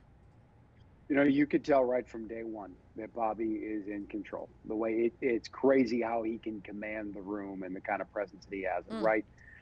That introductory press conference, which was a week ago Monday, so a week and a half ago now, you knew. It's like, man, it's almost like he never left. He's so in control of the moment. And you would think, like, you know, we all see it. We all laugh, the neck brace photos and how he lost the job and all that stuff. You know, very humbling, quite frankly, probably, I'm sure, embarrassing for him. He had a great situation, and I'm sure he went through a lot of stress over the whole thing. For him to be able to look past all that and be so comfortable in the moment, it's a credit, you know, to his personality and his stability and his confidence. You know, maybe Bobby Petrino has lost his fastball. I'm not saying he has, but maybe he has. Actually, I have a graphic in our sportscast today. 44-41 since taking over as the head coach at Louisville. Only 1 9-win season. He's basically a 500 coach. Yeah. He won 73% of his games from his first time at Louisville until he got fired at Arkansas. So a different guy now, but he does. As I try to land the plane here, taking a while to get to it, he's so confident. He believes he's the man for the job. He believes they're going to get on the field. He believes they're going to win. And again, you know, follow the money, the gambling lines. People like Arkansas, that line's come 13.5. It got down to 11.5. It's going back up. I think that's crazy. I don't bet there's a reason for it. I think it's free money. I think Tennessee's going to cover. In fact, I've told people in Fayetteville, I'm jumping in the Tennessee River if Arkansas wins that game on Saturday. You know what? I look forward to that. I honestly, at this point, I'm cheering for Arkansas just because of that, because I would love to see that. As long as I don't know if there's like any pollutants in there or whatever. You know, there's yachts. And the whole no, don't hedge your bet now, Trey. You're listen, you're going in the river. You stood stand on business. We're making you. We'll hold to that one, no doubt. I'll text you. If for some reason somebody says, dude, don't do that, it's kind of polluted, bad idea, then I'll jump in a body of water up here in Fayetteville. I feel pretty confident I'm going to be dry, but I'd be so happy to be cold and wet at some point on Saturday or Sunday if Arkansas proves me wrong. Man. And hey, everybody's saying it. UCLA did it, so, you know, why not Arkansas? Yeah, and I thought about that as well. Like, hey, who says that they can't pull off the big upset there? As far as Tennessee goes, Tennessee's the #1 scoring offense in the entire country. And last I saw, the Arkansas defense, they're still giving up touchdowns even after the bye week. So, like, what do you make of this momentum or this game as far as the offenses go with both these teams? Do you just see a shootout here in this game where Tennessee just, has to score, 50-plus points in order to get a big win over Petrino and company? You close your eyes and, like, you listen long enough, you could start hearing that Notre Dame fight song. That's right. They're still playing. And the band didn't even make the trip. And they're still playing. That's how out of hand it got for the Fighting Irish. All over himself, 56 points. 56 points is outrageous. That was ridiculous. To give up, and it wasn't just the fact that they scored 50. It was how. Yeah. And it was without resistance. It was like they were operating against air. They get better looks against their scout team than what Arkansas was throwing out there. So much so that I'm sure you guys are aware of this. Petrino fired 3 defensive assistants. So they've empowered him. Williams. Yeah. I didn't think that was possible. Of course, I thought a coach would change, maybe the defensive coordinator, whatever. But it's October. Where are you finding coaches right now? So that's my question: are they just going without? Is it like when someone fouls out and you only had 5 on the bench? You're going with 4? They're doubling up. They've pulled an analyst out of the booth to now be a game day head coach, and they found somebody off the beach. So they're. Jay Hayes is the gentleman they hired who was, retired / unemployed. Bobby Petrino is playing chess. Or else playing checkers, guys. This guy makes no mistakes. You think he rolled right in there with confidence because he didn't know he was going to be there? Come the heck on, dude. Again, hey, as a college football, guy, that's my sport, and I'm a Bobby fan. He's a little rough around the edges. I get it. He's got his way of doing things, but he can win. He got in trouble at Louisville because the coaching staff just not anywhere close to what it needed to be in the ACC, and it was a lot of family members. and friends and coaches' friends and stuff like that. So, you hope that's not more of the same here. But I would say that they probably got to win, at least 3 games for him to be in discussion. That gets them to the 5 and 7. Maybe they could tell it to the fan base. What does it look like? Mm-hmm. They don't have to. They don't have to go on some crazy run and finish 7 and 5, 8 and 4 or whatever. But what does it look like? And as far as this game, and that is right up. Gerhard, you made the point there. That's right up Petrino's alley. He wants to outscore you. Everything is offensive centric. How they run practice, from what I was told back in the day, whenever I was here previously, I don't know if it's still true. Quite frankly, a lot of teams do this now, but 15 years ago, there was a lot more live tackling in practice, certainly in training camp. And two-a-days still kind of sort of existed. Some teams did it, not anymore. Player safety much more of a concern. Tackling, you want to avoid injuries, head injuries, all that kind of stuff. But Petrino, even back then, was ahead of the curve, running more of like an NFL model. Everything was designed around having confidence in the offense, making sure his skill players were protected. His quarterback was protected. His quarterback was in rhythm. So, I'm more interested to see what the defense does. I think the offense is fine. I think they can go out and they could score 24, 28 points. It's what does that defense look like? Yeah, I'm curious, Trey, I don't want to just make this all about Bobby Petrino, but it's hard not to talk about that, to be honest, because I'd rather talk about that than I would the Arkansas football team at the moment. Is there a number of wins left on the schedule that makes him the guy, or is that, because I've heard a lot of different things, and I'm definitely not in Fayetteville to really get a finger on the pulse of what this looks like, but is there a number, is there a situation, opportunities are there, because there's games to be played on the schedule, that he is the guy because he shows enough stuff to make that happen? I just think it really, I hate to couch my answer here, but I think it really depends, because usually these things do happen in a vacuum. And when a coach is fired, they certainly already have their target for who they want. Now, the execution and going out and getting who they want, that's a little bit different. But if they've already set their mind on, well, we really want Rhett Lashley and we're going to make him tell us no, and we're going to offer him, $8, $9, $10 million a year, that kind of thing. Sure. Well, then there's probably not a whole lot that Bobby can do. I think if they get to a bowl game, if they go 6-6, that means they're 4-3 down the stretch. Unless that is a situation where they've already made up their mind with who they're hiring and they essentially, talked to the agent and vetted the process and they know what it's going to be. I think if they get to 6-6 and it's a truly open process, Petrino has a job. I do. That'd be 4-3. All 7 teams remaining on the schedule are receiving votes in the top 25. 5 of these teams are ranked. Tennessee, LSU, Texas A&M. Am I forgetting somebody? All 3 of those teams are playoff teams, so not necessarily Auburn. No, there's no necessarily about it. Just not Auburn. I wouldn't count. I don't think so. I think it's a long shot. They're not even ranked right now. Texas on the schedule too. I'll throw them in the conversation. So you're talking 4 playoff contending teams that are on this schedule, and all 7 teams are receiving top 25 votes. So if he can navigate those kind of waters, go 4-3, and as I said, what does it look like? Yeah. Can you be competitive? If they go out this week, there's clear improvement. It's gonna be like, all right, hey, maybe Bobby still got it. Well, the guy who comes in and does anything positive is always the most popular guy in the room. It's like the backup quarterback. So there's always a bump when a coach is fired. Hey, you can get after the players a little bit more, new voice, that whole kind of thing. I don't think this will happen, but it could. It could get worse. What if the new coaches are even worse? Right. What if the loyalty to that previous staff, those previous coaches, was so strong they tuned this guy out? And the way college football works with the NIL payments, transfer portal, all that stuff, the quit factor is through the roof. Absolutely. It's hard to imagine. You're absolutely right, Trey. No doubt. It's hard to imagine it getting worse than a 43-point loss to Notre Dame, but that could happen. A lot of these kids have already been paid. It's like, I got my money. You know what? I'm not playing for you. And that window's going to open on January 2nd, and I'm out. I'll throw 3 names at you. I'm just going to say this name or Bobby Petrino. You can speak for yourself, the fan base, or you can find a hybrid of 2. I like this game. Okay. Number 1, Rhett Lashley. Very high on the fan base list. He's an Arkansas guy. You always want your own. He went to school here. Protege of Gus Malzahn. So he was Gus Malzahn's quarterback whenever Gus was still a high school coach. I do have some reservations about Rhett Lashley. Fired by Gus Malzahn. They could dress it up however they want. Malzahn basically had to fire him. That was a weird time. That might be an Auburn thing more than anything else there, Trey. Let me put back the curtain a little bit. That stuff didn't make any sense for a minute. Goes to UConn. Doing coaching at UConn. The right. situation was so untenable at Auburn. You go to UConn. Now you talk about a coaching graveyard. That's the kind of place. Didn't do anything there. Then Miami. So, I mean, you're talking basically about a 2-time fired defensive coordinator. I have some reservations about him, but what I love about Rhett Lashley, why I'd be in on him, that's showing they're trying. They're finding the money. So yes on Rhett Lashley for the excitement. Sure. Number 2, John Summerall, Tulane. 100 out of 100.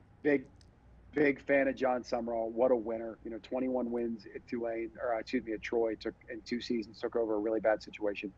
Doing pretty good at Tulane. Looks like they're probably going to have 9, 10, maybe an 11-win season there with the Green Wave. By the way, coolest logo in college football. But so he John ain't taking Summerall that job. over That's Bobby the butt. Petrino. But he's going to be really, really expensive. And I believe he's a defensive-minded guy. The way the sport is now, you kind of want an offensive-centric head coach because if there's turnover, you need to keep scoring points. And the defensive guys seem to struggle to get the right offensive coordinators whenever they lose a good one. He's above Arkansas, if I'm just being honest with you. That guy, he could be head coach at Auburn. People at Auburn are going to feel like that they won the lottery when he is. Let's be realistic. Let's say Penn State, Michigan, and Florida are all open.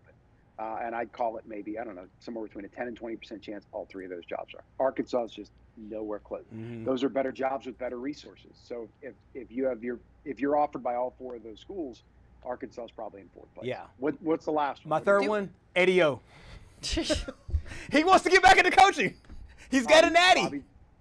Bobby Petrino with Trey Dare HC. Trey Dare HC. No way. Bobby Petrino with Ed Orgeron as the defensive coordinator. There. Oh man. There you go. I think that'd be too much to deal with. The game has changed now, like with Ed Orgeron, and people talk, oh well, they're a great recruiter. Well, you don't need to be a great recruiter. All you guys have the money. Yeah. So true. It's like the third time I've forgotten his name already. I keep forgetting. What's the head coach's name at Texas Tech? I see his face. Exactly. I can't think of his name. Exactly. Yeah. They're top 10 in the country. Nobody knows the guy's name. George Washington. Everybody knows about Cody Campbell and that they're getting $40 million for an NIL roster. So that's what it's about. Exactly. And Sam Pittman and Ed Orgeron, they could be great coaches too if they had big-time rosters. Joey McGuire. Lincoln. Totally forgot. It's Joey McGuire's Texas Tech. It was whoever on the dollar sign. Yeah. And you know what? Doesn't it feel like he's getting dogged because of how good that roster is and how much money they pumped into that program? Like nobody talks about it. Yeah, and it only gets worse when the guy. It only gets worse when the guy who's sitting there wheeling and dealing all the money out won't stop running his mouth about all these what they're trying to do with NIL. Yeah. It's the dollars and cents version of nepotism. It's like you're only where you're at because of the money. Which what a great problem to have. Right. Exactly. But only might work in sports like softball. I mean, at the end of the day, you can still go buy. I mean, no, I will say, though, the last 2 national champions, they certainly bought those ones over there in Michigan and Ohio State. So that it works there. And those are big, some deep-pocketed teams. And credit to Ohio State, too, as I was talking about there, the quit factor in college football now. Those kids didn't quit. They showed up ready to play Tennessee, and they went on a run. Whenever a lot of players would have been like, oh man, I'm kind of over it. So that's a product of their culture, their program, what they have there. Yeah, no doubt. Yeah. You see a high score. Actually, you know what? I don't want to talk about the football game. I don't want to talk about the football game.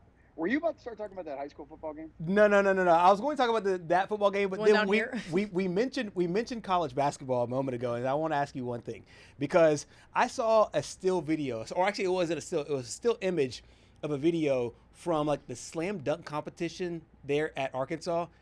And it seemed like the fans were so fired up about that. I was like, have they already dismissed football? Yes. Is football like already out of the minds of the student section there? And they're just like, hey, you know what? We're on to 2026. And basketball does look like it's going to have, a pretty solid team this year. I think the basketball team is going to be outstanding. Their preseason probably like, somewhere 10, 11, 12. Calipari has done a better job here of kind of leaning into the transfer portal, which he's always been more like the one and done, the younger NBA guys. Well, college basketball, you want to get old, you want to stay old. So I think their post presence, older, grittier guys that are going to be, team first, college first kind of guys. I think they're going to be really, really good this year. What did you think about tonight? What do you think about tonight? 13,000 people showed up at prime time at the Palace to watch that. I saw that, and I was just like, this is the way Kentucky. What do you think about tonight? Go Jays, we the North. Fly the Maple Leaf. Fly the Maple Leaf, we the North. We the North Gerhard, is what he says. how do you feel about tonight? I honestly, the AL I'm a could Pirates play out. fan. I'd kill for the for my Pirates to be in. Well, game my Yankees 4 are right there with an of, opportunity. of the ALDS. Okay. Listen, And the Red Sox had a great. My good people back there in Boston. The Red Sox had a great year. Gerhard Crochet. Yeah. You know, if it was 2005, that would have been just another Tuesday. But he gets all this credit for throwing like 150 pitches. Playoff baseball. That's what you're supposed to do. Here we go. Crochet, the Tennessee guy. We got the quad box now. What are we Listen, doing? the quad box. Well, See, hey, we had to give Patrick a little bit of a.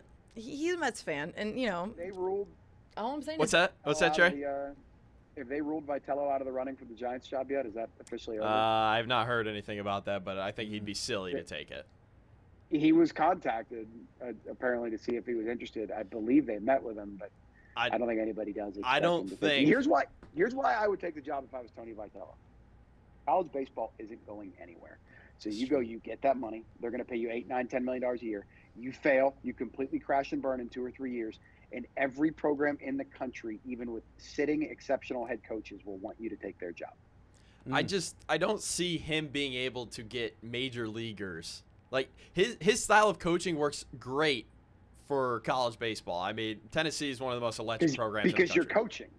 coaching. There's a reason why it's manager and coach. Yeah. I mean, the only thing I could see him taking the Giants job for is Drew Gilbert. Is like, hey, come over here to the Bay and come manage these Giants, and then Drew Gilbert will start going crazy again with his insane celebrations, bat flips, stuff like that. I mean, you really don't see it in football. Almost once a cycle, you see an NFL. You know, they'll dip into the college ranks. Basketball, you know, certainly we've had a lot of names that have kind of gone back and forth between the two. Baseball, you really don't.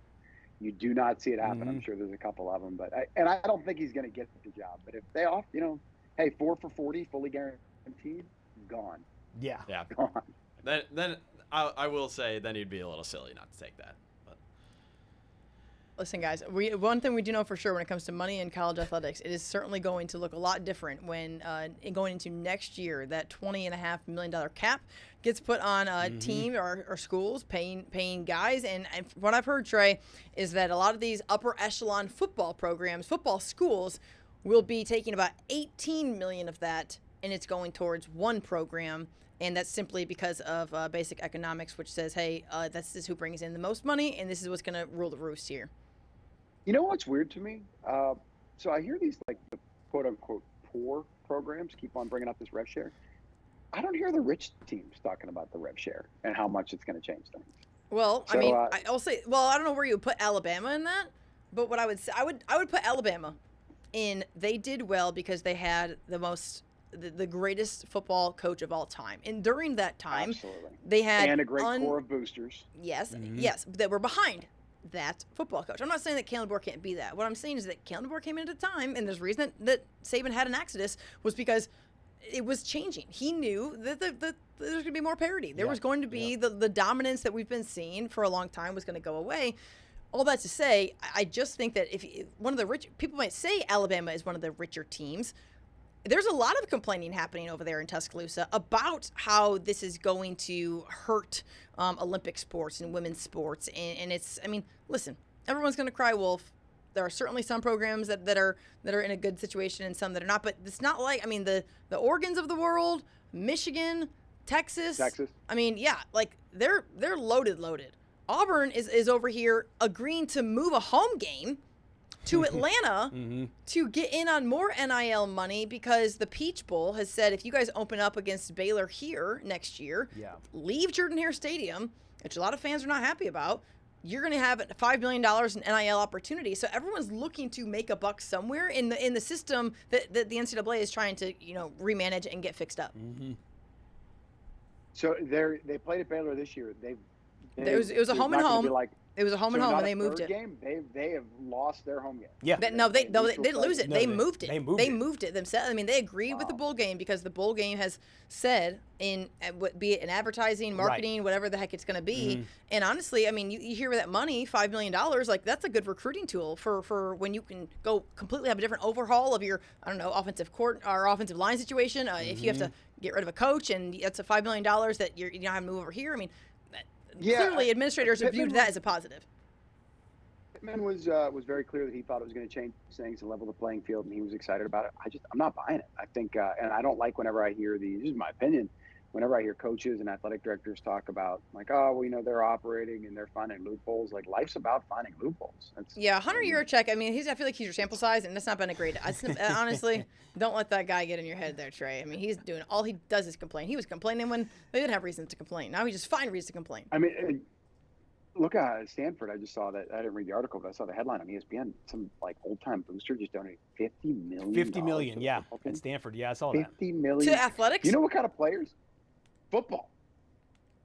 Mm-hmm. So how's that go? How's that? $50 million? Is that like he's trying to get in while he can get in, like before the $20.5 million cap comes through? Yeah. I don't know, but Andrew Luck, he's doing big things. Every school in the country should be like, hey, Andrew. Now he's their GM, isn't he? Yeah. That's such a weird. Yeah. That's also not every school has an alumni base like Stanford to where. I don't know. Is it a battle? I didn't even know Stanford was still like in football. Harvard? Stanford's so fallen off the map of of football dominance. Like I don't even know they had a team still. They should take that $50 million and go, get into the Big Ten or something like that. Which they probably will. I have a hard time Stanford in. But to all those, they're in the ACC. Gosh, you know what? I'm done with this show. That's my point. All Coast Conference strikes again. That is my point. Don't even bring up. Don't want to hear that. If you're flying across the country and now coaches are out here complaining, oh well, the travel we had to go to time zone change, and that's why we lost. And I mean, what's his name? James Franklin. Thank you over there. I mean, now listen, he's probably not wrong, but these kids are like 18, 22 years old. They're fine. It's not like me trying to raise a 3-year-old dealing with the time change and he doesn't want to nap anymore. Okay, that's a problem. All y'all are doing is going to play football. I don't want to hear it. It's ridiculous. It's ridiculous. The guy got hired on Tuesday to coach offense. He didn't know how to press the right button to talk to the quarterback during the game. I don't want to hear it. It's ridiculous. Unreal that they won that game. I think Franklin's in a world of trouble. This is a lot different than losing by 3 as a 6-point favorite to Oregon or something in the fourth quarter in overtime, or the Ohio State Michigan. No. That's different. That's not excusable. You cannot lose that game to UCLA. I don't care. I don't jokes care about the 12 people rushing the field. In Alaska. There's just no way that you can lose that game. Absolutely. Absolutely. Hey, and this could be, as you mentioned, if that job comes open, if Michigan comes open, even if Bobby doesn't, get the head hog job, this could be an audition for one of those other jobs. I think if I'm from Pittsburgh, so I just am familiar with the program. Wanted to go to school there, wasn't smart enough to get in. I think they sent me to a satellite campus. It was like, we don't have time for that. Oh, C average from Trey Dare. Kurt Cignetti will be their guy, and I do think Matt Campbell, if Cignetti would say no, I don't know if he'd necessarily be their guy, but Western PA, which makes sense. You think Kurt Cignetti will leave Indiana? Well, you like Mobile, right? I do. You a fan of Mobile? What if somebody doubled or tripled your salary to go somewhere maybe you kind of liked? I like Mobile. But I get what you're saying. You're not wrong. I get it. And to me, Happy Valley's kind of How much is he getting paid? How much is he getting paid? Probably making like $7-8 million a year. I bet Penn State would probably be willing to go like 10-11 if they could figure out the James Franklin thing. Yeah. But he's in his 60s. I think Matt Campbell, who I believe is a Mount Union guy, so also kind of from that part of the country, I think that's the job that he would finally take. Yeah, and I'm of the belief there, Trey, that in Indiana, there's certain schools that are like this. Not very many, but Duke, North Carolina, Indiana, Kentucky. The fans would adore more a basketball head coach going to the Final Four, winning national championships, than they even would college football playoff appearances. Yeah. And I mean, let's not lose sight of this. They've had like one good season in the last 100 years, so it's true. not like it's not like he's leaving behind this, wonderful powerhouse. I built this thing program. They're probably going to go like building it. They're probably going to go like 9-3 this year, maybe 10-2 if they. Well, we'll see. When we're doing the show next week, it's like, hey Trey, Indiana, they beat Oregon. Kurt Cignetti will be the most. Oh, he beat him. Insufferable, relentless human being on the face of the United States of America and the continental U.S. if they win that game. I can't even hear what you said, Trey, but I'm not. I feel like you said right. He would be dropping the Google me line again. Yeah, and he honestly, and he and Dan Lanning, hot take, they're not that different. No, they're really not. He's packaged up a little bit nicer with a bow on top. Kurt Cignetti is a little bit rougher on the edges, but I'm telling you, they're not that too far off. if you can win in Indiana in this climate, like, hire that guy. Same thing with what's the gentleman's name at Georgia Tech? Is it Brent Pry? Pry, yeah. Oh, no. That's Brent. Brent Key. Brent Key. Yeah. He's a former Saban offensive lineman. Tech, I believe. It'll be another guy. Georgia Tech's a place that, for the most part, for the last 15, 20 years, kind of been like a graveyard. Yeah, I would not want to coach in Georgia Tech. Clark You see that Lee, stadium or that campus is awful. Clark Lee's getting all this love right now. They went 7-6 last year. He's had 2-10 seasons at Vanderbilt. Beat Auburn, you beat Alabama. That's what you get. You do that at that school? I mean, and that's what vaulted James Franklin. Right? That's what vaulted James. Back-to-back 9-win seasons at Vanderbilt, and now, Penn State fans were kind of biting. They were kind of biting their lip, but now it's like we're out. What year? You can't lose to UCLA. That was, bro. I'm telling you, I'm old. Franklin, I believe, back-to-back in 11 and 12 or 12 and 13, something like that. Yeah. I think it was 11 and 12 at Vanderbilt. Well, yeah, all I remember about that was a long time ago. All I remember about Franklin back then was 11 to 13. Look at you. Yeah. All I remember back then was when he was talking about how he hires coaches, and he said that if you can't get a hot wife as a coach, he doesn't want you because you can't recruit. Dude, I know. As a coach's wife, I kind of loved that. I didn't even make that connection.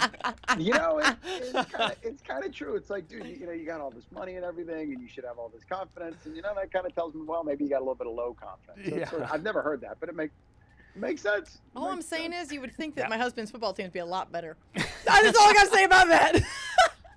On that note, guys, we are going to take a break. Trey, thank you so much for your time. We appreciate you, my guy.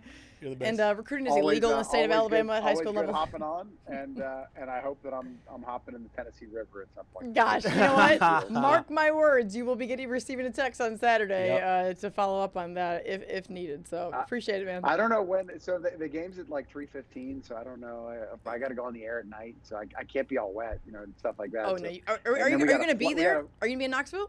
Oh yeah. Yeah. We will be there. I fully expect you to. If you better be drenched. If they win and you're live, you better literally look like that better be your sig out. I feel like that's like a Pat McAfee wannabe. Honestly, I love Pat McAfee, so just do it. I mean, let's go. We'll run this tape back. I think I played volleyball against Pat McAfee in high school. How did you do? How'd you fare? We were pretty good. They were not very good. I was also not very good. It's all good. We're not going to talk about that. Listen, I was not very good, and I played in the NCAA tournament twice. So okay, well, whatever. It's on my resume anyway.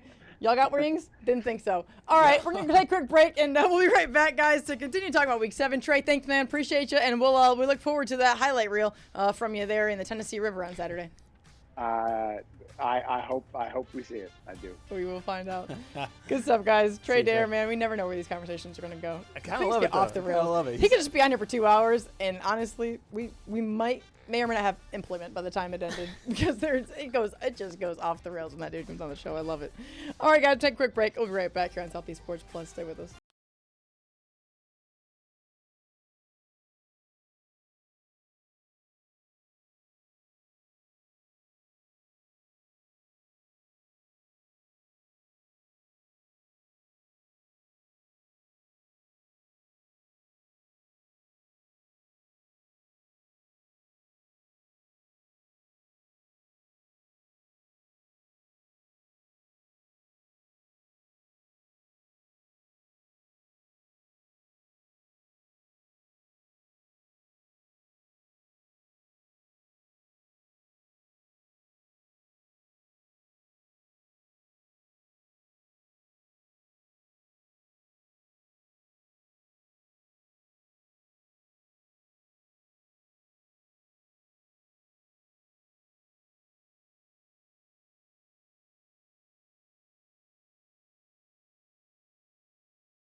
Welcome back to Southeast Sports Plus here, closing up shop in hour number 2. One really interesting scenario.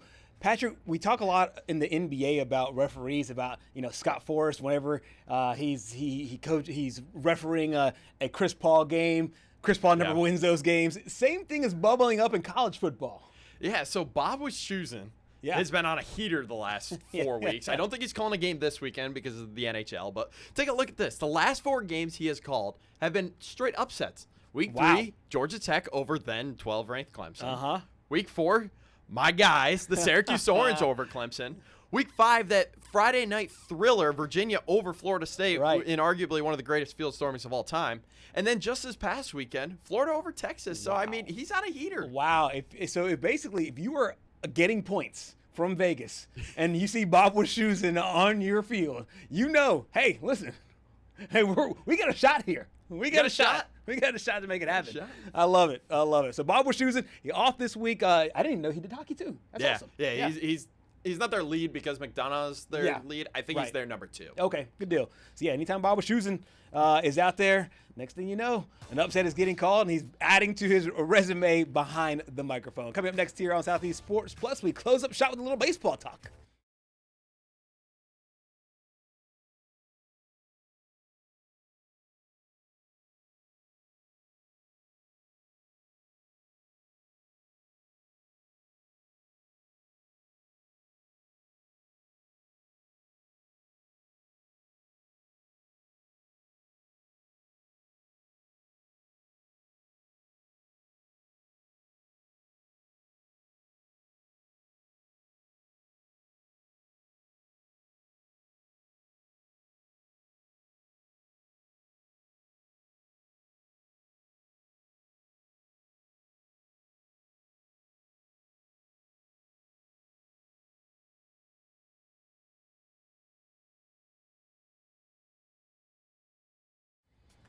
Final moments here on Southeast Sports Plus, and we have talked about Major League Baseball connections to the SEC coming into the playoffs.